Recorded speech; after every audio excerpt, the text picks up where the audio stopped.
Welcome to This Just In, the show bringing you the latest advancements in healthcare, strategy, innovation, and public policy.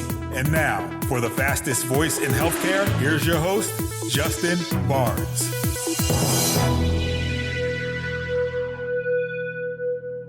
Thank you for tuning in and welcome to This Just In.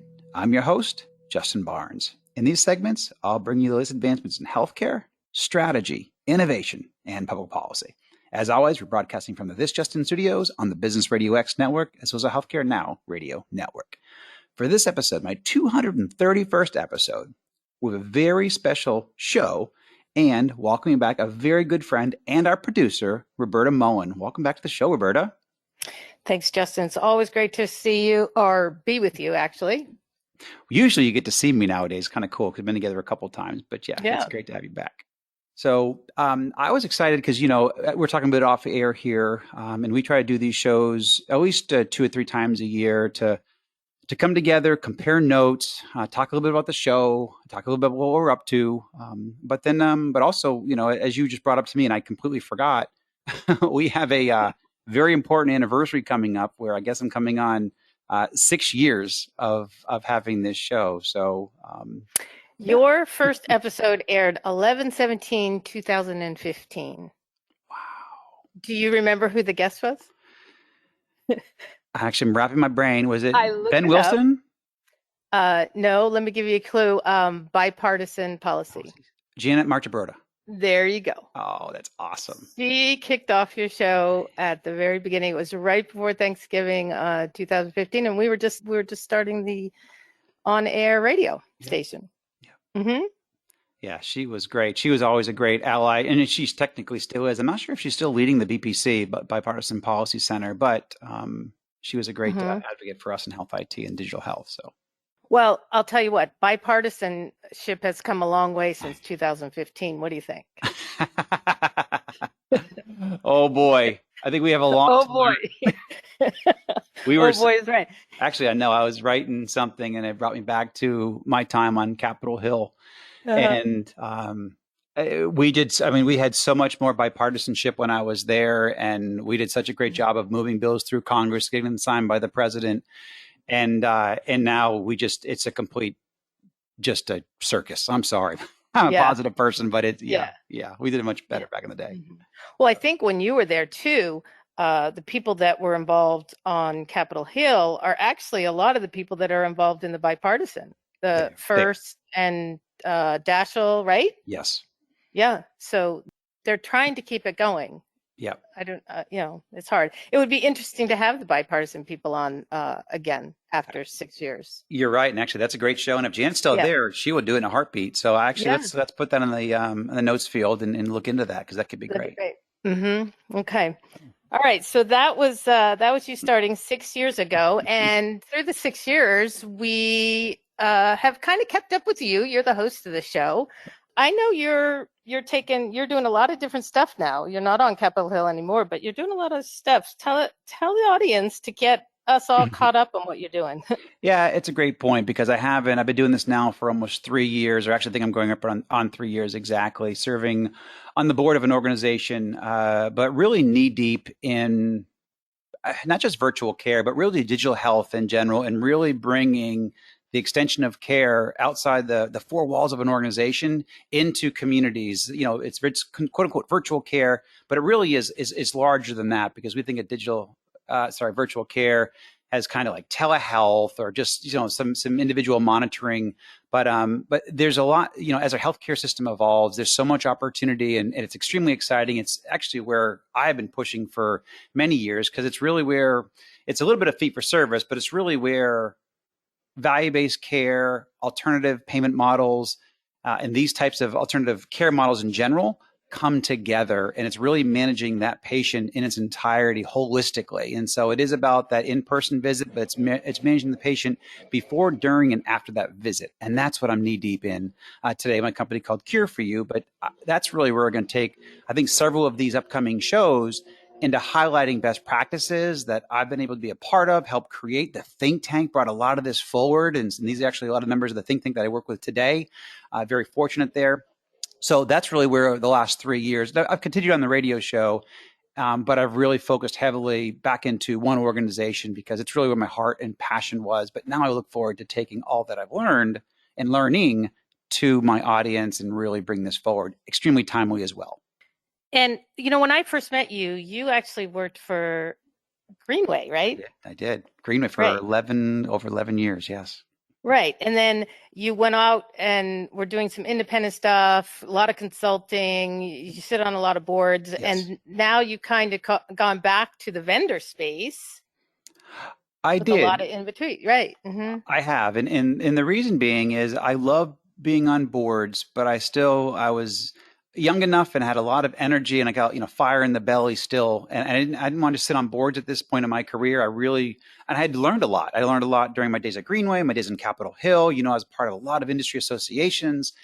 And there's so many best practices that I created during those processes, that I learned during those processes. And then we created in 2017, the Health Innovation Think Tank. And so that was a great opportunity to collaborate with hundreds, over 250 global innovators in every corner of this industry globally. Mm-hmm. So I learned a lot during that piece of my lifetime as well. And during that think tank, I met my current business partner, Dr. Monica Bjoberg, who had this great patient engagement virtual care platform and company.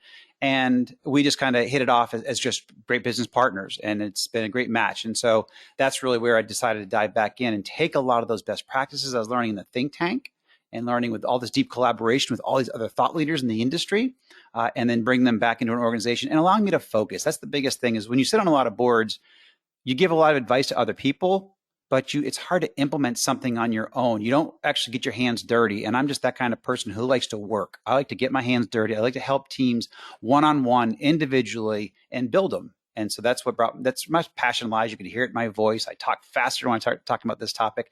And that really is why I chose to dive back in starting in 2018. And now it gets even bigger. So it's been a lot of fun. So when you sent me our email saying you want to talk about digital health, I thought, well, sure, that's a small and precise thing. Right. So obviously, digital health means a lot of things. It really basically is using technology to help improve people's health and wellness. That is the basic definition of digital health. Yep. But we've had digital health forever. You've been in this industry. I've actually been in this industry a lot longer than you have. Yeah. Back in the 1980s, early 1980s, mm-hmm. I was installing the first pharmacy computers. Oh, wow. Ever. That beats me. You beat me. I know. And interestingly enough, I was installing them in rural Texas. Oh, wow. Because in the cities, they actually, in the early 80s, the Walgreens and the CVS wasn't around there, but the Walgreens mm-hmm. were popping up. In Texas, it was H-E-B. The grocery stores had the pharmacies. Remember that? But in every other place in the country, the pharmacy was the hub of every rural community. And they started some of the first digital health stuff where they were installing computers, and I use the word very loosely, computers. They were huge Diablo printers, actually, right. Like typewriters, actually. And they were storing prescription information. And then when you came back for a refill, they could put that number in and it would pop up. Well, what did that help the patient? Well, faster service, of course, that was the first thing. But the second thing was getting the right medication. Mm-hmm.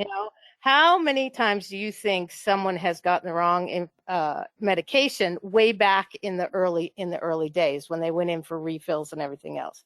It was more than you thought. So that was some of the very first digital health, in that the provider was the pharmacist, and they were providing this digital health, and the person was getting the benefit. It was improving their health and well-being, right? Yep. So we've had digital health forever, but it's come along, and the marketing people in our industry will use it and abuse that word forever, and it will morph into a lot of things. But that's what digital health is. Yeah, no, and you're completely right. Hmm. And so when I said I want to talk about digital health, because I do want to start to exactly your point, I want to kind of cement more and to get care providers and organizations and just our industry thinking bigger than we do today. Because we kind of used, we throw on this term virtual care, which is an abused term for almost 10 years now, if not longer, because it Hmm. really focuses on telehealth and telecare and Hmm. components of that. Telemedicine that we've talked about, but digital health is bigger. And I kind of alluded to it in the beginning. And this is kind of what I want to do a series on this to really, because this is, again, I get really excited because digital health to me does start with what you actually mentioned. And I've been around since, I guess, 95. I started in this industry. So you certainly Hmm. would beat me. But it's really looking at all that we can do with technology, Hmm. again, before, during, and after that visit to just bring the most optimal care experience to the patients. And very important in this component is the doctor and the staff that support, because one of the biggest issues, we saw this a few weeks ago by the administration launch, how it's now a national priority around nurse shortages and staff shortages in facilities, That's right. specifically clinical staff in Hmm. healthcare, and a national emergency. So Hmm. there's so many components to this. Again, looking at the entire continuum of care, what can be digitized? How do we engage the patient? And our patients slash they're consumers today more than ever before. We've been talking about that for years, Hmm. but they're used to this technology in every other aspect of their life almost. So when they do other banking, they do, their travel, it's all done through the, very optimized app, and everything's done through an experience. Well, healthcare should be the same, and it can be the same. And this is what I do every single day now. I love it. I get very passionate about it, about meeting that patient where they are, not forcing them to do it one way. Not everybody's going to use an app. Not everybody's going to use technology online. Not everybody's going to use texting. Not everybody's going to do, secure messaging. However, you meet the patient where they are. You can really collapse and simplify the life of the care provider and the entire staff. And you can optimize how you communicate and how you provide care for the patients. So this does take less staff. This optimizes your current staff. This makes sure you're only reaching out to the patients that need it at the right care at the right time with the right, care plan. So there's components of that are just really exciting. And that's what I'm going to draw out in the next, 3, 4, or 5 episodes, and talk about it so people can think bigger, because telehealth really ballooned with pandemic. And now we're kind of, well, that's virtual care. That's not virtual. That's a component that is virtual care in a way, but digital health is so much bigger. And that's what I want to bring forward. That's right. Virtual care, when you get back to a simple definition, Mhm. like you have for digital health, Yeah. you have 3 components. You have an individual anywhere. Mm-hmm. You have a physician or a support person remotely. That's right. And you have patients that can communicate or be monitored by that support person. There you go. So that is not just a Zoom call. That's right. So that's all it is. It's 2 sides of the coin and what they're doing in the middle. So you can be texting your doctor, you're communicating with them. Mm-hmm. You can be, you could have a blood pressure monitor on you all the time. And when it goes off and goes crazy, it alerts the people that are monitoring you. Mm-hmm. Remote patient monitoring. Yeah. All those things are virtual care. You're doing it virtually. Yep. The actual having a visit, an office visit over telemedicine or whatever you want to call it, Yep. that's just one part of it. You still are seeing a remote physician, Yep. and you're in a different place, but that's just one part of it. Anytime you're remotely interacting with that, and there's many different ways to do that, many. Yep. And Virtual care. yes. And the Mm-hmm. important thing here is, because in really optimizing virtual care is also very important, because we saw during the pandemic, it brought to really the forefront, hey, we need to get telehealth installed, and we got to be able to, implement this for our patients so we can see patients, hopefully get paid and keep care moving forward. But now there's so many disjointed care strategies out there because they have just stuck in this telehealth product to try to provide some care, some virtual care to their patients. But now we have a lot of cancer patients who put off their care. So there's a lot of issues just in our healthcare system that are starting to bubble up. Like, oh my gosh, all these delayed treatments because we're trying to focus, and people just delayed their like I said, cancer screenings and all that because of the pandemic. But now we're going to have an enlargement on that side of the house, I'm afraid. Behavioral health. There's so many components there that are significant issues that are really cropping up. So when you look at, and you can't just dump all these new care pathways onto physicians and care providers without them burning out. They've got to be optimized. And that's kind of what we're doing. We just stuck in this telehealth thing inside these how practices and health systems interact with patients, but it's not optimized. It's not managed properly. And so that's when we have to take a step back and really look, because all we're going to do is burn out our care teams faster. We're already burning them out. And the physician burnout has been a problem for the last 5 to 7 years. But now we're burning them out at a faster rate. And we're burning out teams, not just clinicians. We're burning out staff. We can't even provide enough staff to help support all these people that are engaging the practice. And that's why we need to look at digital health at a holistic. Again, it's pre-visit. It's all the optimization of the scheduling, the digital check-in, the pre-care plans, the in-office visit or the remote visit. How do we integrate all of this again? And then all of the post visit activity, the remote monitoring, all of the devices, all of the remote care plans that have got to be integrated in, follow-up information, follow-up appointments, all the AI and machine learning that can go into this platform to optimize this care, help the physician, help keep the patient optimized. So there's so many different components that are really critical, because if you don't do this right, like I mentioned, you will burn out your teams faster. So that's what I'm excited to talk about. You talk about the word platform. You use the word platform, right? Yes. We have since the HITECH Act, and everybody has an EHR now. The physicians have EHRs, yes. Hospitals have EHRs. But now more and more we hear about platforms. And I'm not sure that everybody understands how that integrates, because we still have the foundation of these EHRs, correct? That's where we start, right? You got it. So now I have a platform. I have a platform that helps you exactly interoperate. I have a platform this, I have a that. So tell us how the platform generation, I'll call it, our insurgence of these platforms. When someone says they have a platform, what actually are they talking about? Right. That's a phenomenal question. And we didn't even discuss this off air or anything. So the fact that you're asking that is brilliant, because that's exactly the crux of where I'm going to really hopefully highlight and help people and help the industry.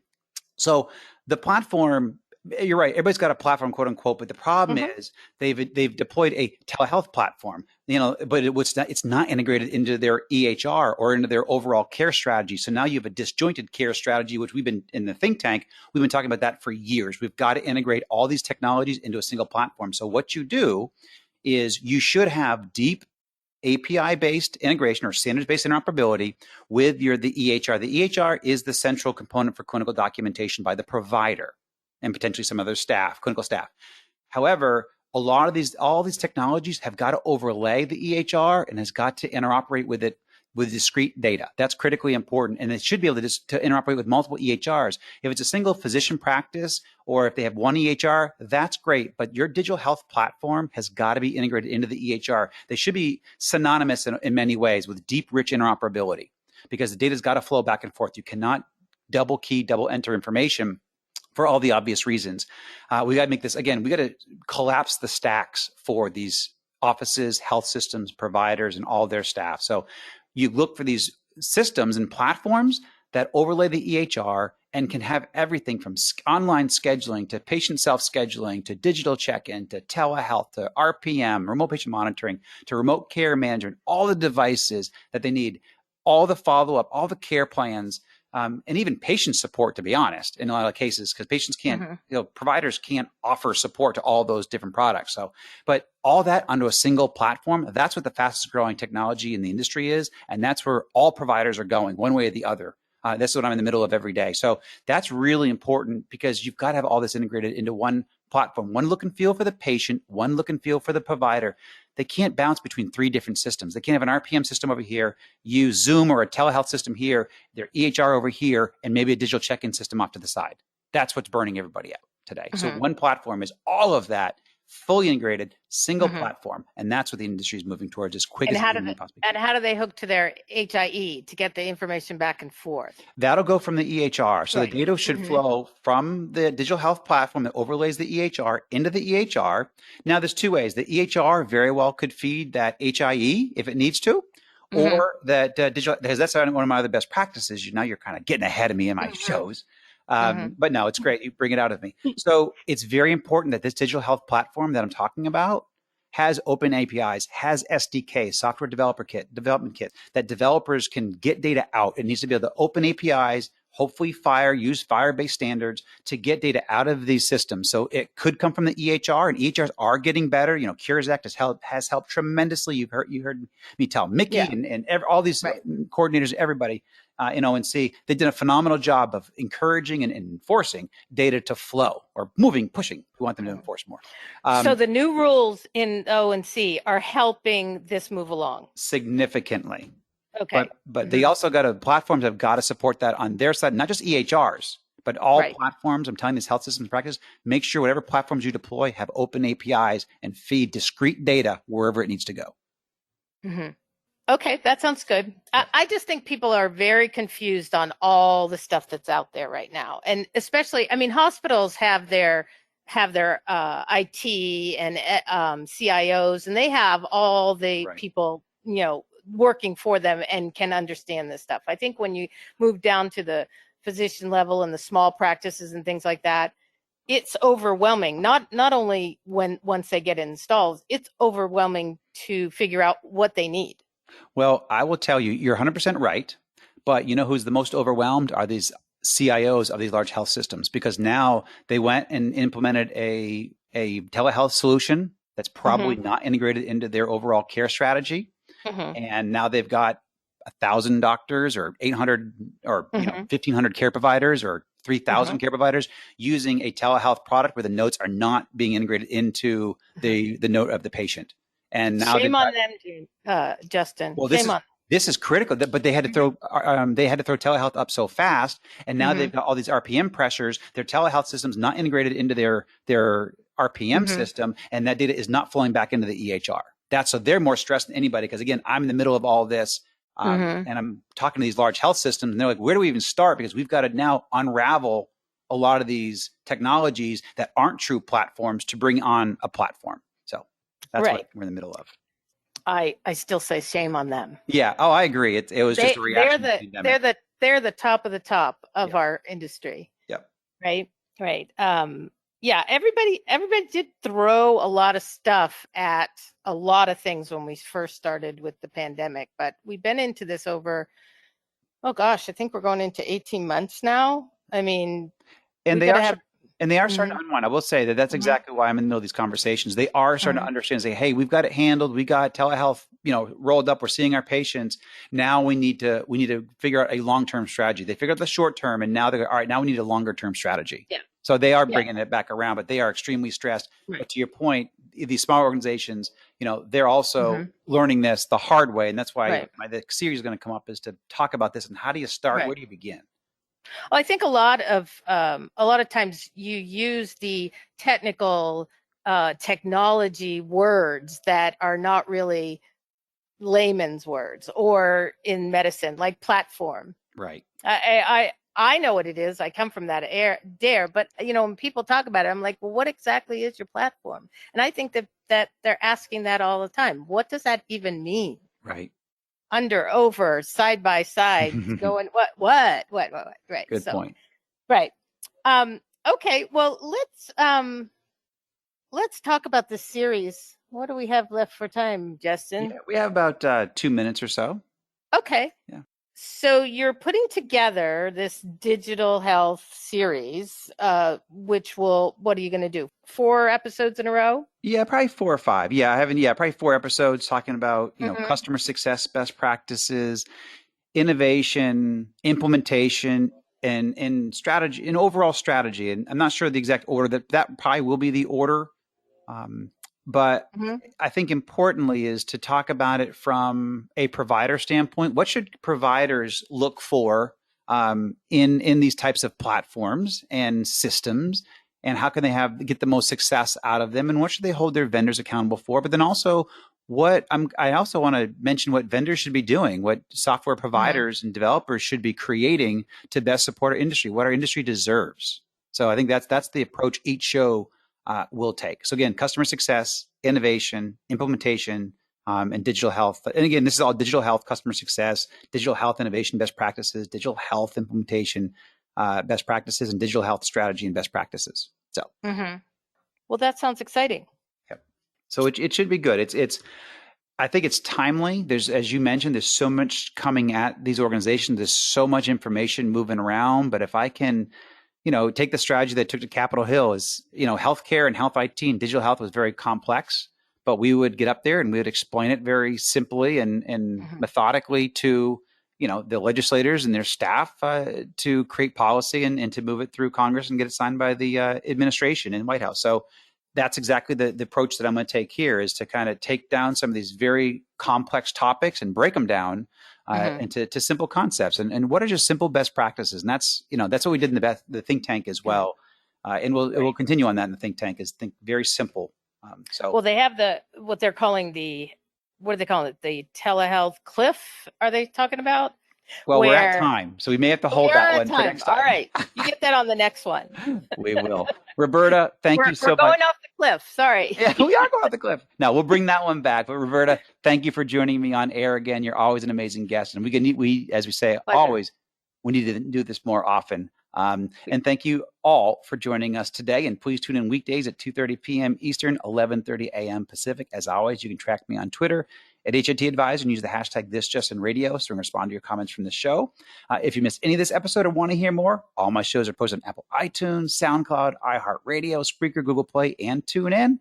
Also, you can check out some of the new content we posted at justinbarnes.com. Thanks, everyone. Stay safe.